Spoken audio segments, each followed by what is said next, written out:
Hello, welcome to 365 Days of the Manifestor, day 32.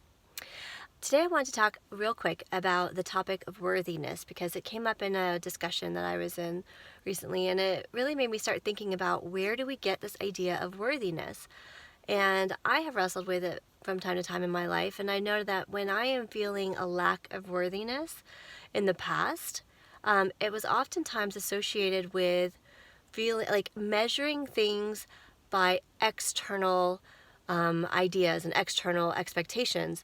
Like if I was somehow unable to make someone else happy, I felt a sense of like maybe my worth isn't as great. Or if, strangely enough, if people weren't able to help make me happy, it would feel like maybe I'm not worthy of happiness.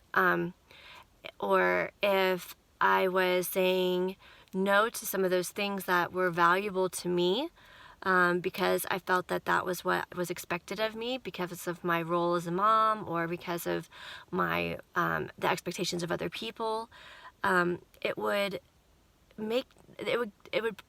increase my sense of not feeling worthy. And what I've come to understand over the years is how no external thing can make us feel worthy. When we try to meet everyone else's needs or we try to make other people happy, that is a one way ticket to frustration for everyone involved. Because it's not what our energy systems are supposed to be made to do. We're supposed to engage and partner with people, but we can't make other people happy. It's an inside job, as I like to say. And so I have found that understanding my human design has really helped. I mean, I was shifting before that, but it really, really helped me to embrace those things that would truly support me as an individual. And I will tell you, as I discovered more about myself and am allowing myself, and this has happened over several years, to be honest with you, I recognize that when I started pursuing my own hobbies, when I pursued my own interest, when I pursued myself as a worthy person to have value and to allow myself to have those things that are interesting to me, every other aspect of my life improved. Like my relationship with my husband, my relationship with my children, I was no longer feeling angry. As a manifestor, we get angry, but I didn't recognize that it was anger that I was feeling. I just felt unworthy, but really what it was internal anger. It was turned in on myself, that I wasn't allowing myself and I wasn't putting myself as a priority. And I want to share that with you because I feel that that is a mistake that we make so often, is we say, oh, well, someday I'll make the time to do that.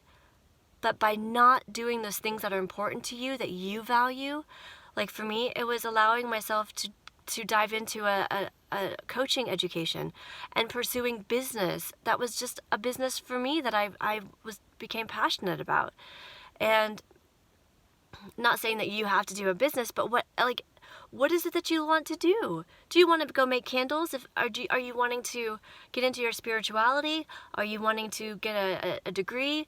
Are you wanting to decorate your home? What is it that you are saying no to yourself for? And start there. Start small to say yes to yourself again, because that is where you start to build your sense of worthiness, because you are worthy of having those things that you want. You want them for a reason. And it's not arbitrary, and you're not wrong to want them. You want them because it's part of what you're meant to do. It's part of what you're meant to have. And so by pursuing those things and saying yes to yourself, it relaxes all other parts of your being, and it encourages other people to do the same. You're giving everyone else around you permission to pursue their happiness. So guess what? If they're pursuing their happiness, you're pursuing your happiness, everyone's in charge of their own happiness, and nobody feels like they have to be responsible for somebody else's happiness. And you just build self-worth from there. So that was kind of on my heart.